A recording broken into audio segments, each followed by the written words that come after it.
voice here for all of us here in the Bay Area.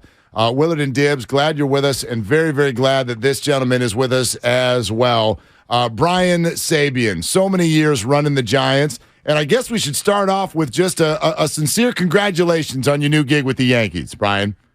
Very excited, especially my wife and family get the chance to experience this. There's only one New York, only one Yankee organization in the history of the steam, so it's kind of a cool place and time for all of us. Yeah, no doubt about it. I also wonder this, though, and then just listening to some of your comments so far, are you a little surprised at how many people thought that you've been gone and retired for a long time? Well, some of that might have been the product of COVID, or travel was tamped down, or that I was immersed the last 3 years, especially, but 4 years in counting with the draft. And the only thing that bothers me is that they did, paint it as I was retired, et cetera, or that I was being paid as a consultant. None of that was true. So. Yeah, Brian, the rest is history. Yeah, I mean, in listening to what you just said there and some of the previous comments as you take this new gig, I'll just be honest with you. It sounds like you feel like you were kind of dismissed or just, unloved by the Giants. How would you describe your exit and your relationship? I think our relationship is good. I'm very proud of my stay. I'm, especially proud of, the connectivity, as I stated the last couple of days, with ownership, senior leadership in the front office, the baseball ops department, the three managers that I worked with, their coaching staffs, player development, scouting. I mean, we had a good thing going. I have no axe to grind. It became a situation where for whatever reason I was, becoming less relevant. And, I'm still a competitor. I still have a lot of passion for this game, a lot to contribute. Maybe more so because of the stage in life, or just all that I've experienced from a mentoring, give back situation. But now to be plugged in as an active member of the baseball operations front office, especially with the Yankees, is extremely invigorating. What are you looking forward to the most in your new role? Is it going to be similar to some of the things that you did early on in your tenure with the Giants in terms of scouting? What sort of contribution are you looking forward to making with the Yankees? Well, I hope to be exposed to everything, and that's what Cash and I have talked about. We've discussed how the baseball calendar flows and what I would be doing from month to month. Obviously, that starts with spring training in Tampa in the middle of February. So it's going to be a work in progress, but it's going to be refreshing. I know a lot of folks in that organization and how they operate, and it's going to be interesting how I become a link in the chain. And that's all I want. I don't need to, have a greater opinion or a greater voice or a title, et cetera. I just didn't want to be able to contribute. The great Brian Sabean is with us here on Willard and Dibs, 95.7 The Game. Brian, we heard your comments recently with regard to how much you were on the forefront of analytics years ago. And I think that, maybe teams of days gone by, your teams, Bruce Bochy, he's said the same thing to us. Like this idea that you guys are just flying by the seat of your pants is wrong. And maybe the Giants and other baseball teams now, the idea that they're robots is also wrong. But I wonder what you would say about that. Have we gone too far and need to come back? Well, first, the answer is I'm so glad you brought this up because, if you take a step back and you look at what we did the 3 and 5 years, or just specifically 10, 12, 14, and 16, we were playing against the field in Major League Baseball. And Lord knows there was a diversity of thought in a lot of organizations, or especially leaning towards the analytics world. So I would ask this question: how in the hell did we have the success we did against the field or people that were operating in this fashion if we weren't doing the same? We did a lot in-house, but we're in the cradle of technology with Silicon Valley down the street. So whether it was in-house and with people like Bill Schlau, Dan Quill, Jerry Drobny, Paul Bien, Jeremy Shelley, Yeshaya Goldfarb, all that contributed to what was behind the curtain. We also had access at any time to, outside sources and consultants, and we could do any kind of independent study, simulation, models that need be, and it was a piece of the pie. I think what might have happened that painted us old school to a fault, and it wasn't Bobby's, fault per se, but one of his mantras was, quote, to modernize things or further step into this world. And I think that got construed that we were completely, on the other side of the fence. The other thing, too, that riles me, and I'm just going to digress for whether it's me, but especially a manager. Nobody makes a decision or has an opinion from their gut. Your brain isn't in your gut. It's an ironic statement because what happens over time is that you computerize and program your brain based upon the cumulative information or your experience or the past situations at hand. And then you have to have an agile mind to put together in real time the decision that needs to be made. So it's one of the worst ways to paint a picture of a baseball guy to say he makes decisions with his butt. You might as well say that too. You can say it about his gut. Because my point is, that's how they paint scouts.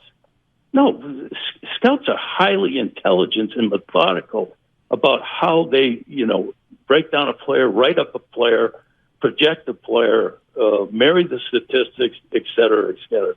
You don't run around making decisions with your gut. And that it riles me to no end. So long-winded answer. I don't know where this is all headed. The one thing I'll say is that the world that we're living in now with the current game, and I'll just pose this, nobody, I think, has articulated anything like this, and I have no ill intent, but this is a fact. The game has been screwed up so much by perhaps the new age wave that we had to change the rules of the game. Now, that riles me. It's extremely upsetting that the overcorrection ended up being where it's almost unwatchable as a fan, or that the games turned into the now famous or infamous free outcomes. So, long-winded answer. I'm glad you asked it. I need to get it off my chest, but it does worry me that our legacy or administration doesn't get enough credit for having the intellectual firepower, the people like Coletti and Tidrow and Bobby Evans and, again, Paul Bien, Jeremy Shelley, Shia Goldfarb. We did a lot behind the scenes. We didn't toot our own horn. We didn't promote our product. We laid low, and I think it worked famously for us. But people have the wrong impression because they don't know the inner workings. Brian Sabean here on 95.7 The Game. I appreciate the candor with which you answered that. I do want to talk about baseball in general because what you said, I think, strikes a chord with many fans, Brian, about what's happened to the game, the three true outcomes, and the shift having to come in. Is there a fix for this in terms of how baseball can get back to the game that we all grew up loving? Well, every sport has specialization. In every sport, you have to, maximize your interest on the roster. Maybe the end game is to try to figure out how to get a roster perhaps like the Braves, where, have all-around position players. They play 150 games. They post up. And you don't have to worry about, covering yourself on a daily basis, whether it's platooning or, every at-bat, every inning is a matchup. But we're going to find out in the next year or two what these new rules will force people into. But what I can say, which should be music to everybody's ears, including, our fans, I don't think the game of baseball has ever been stronger, including on the amateur level. Now, I can say that because I've been so immersed in watching young talent the last 4 years, whether it's what goes on now with these high school showcases, travel teams, and year-round baseball on that end, or more so the amazing college programs and facilities and what they're doing with player development and promoting the sport, that we're in good shape. We're starting to see a lot of athletes choose baseball, including the minority population, which is so important because we've lost a lot of these folks because of their athletic ability to football and basketball. But I think the scales have been tipped, and also including Latin America. The pipeline in most organizations are very strong. First and foremost because of the young talent coming in the game. Brian, I'm so glad you stated it the way you did a few minutes ago when you talked about what you kind of wanted to get off your chest. I wonder if we can ask you about something that Giants fans want to get off their chest, even though you had nothing to do with this. This current offseason has been such a wild ride for so many teams. And obviously the Correa situation ended up being near and dear to a Giants fan's heart. And I think that now with what's happened with the Mets, it at least makes it look like, okay, the Giants did see something real. But here's what a fan doesn't understand, and as someone who knows the inner workings of a baseball team, maybe you can speak to it.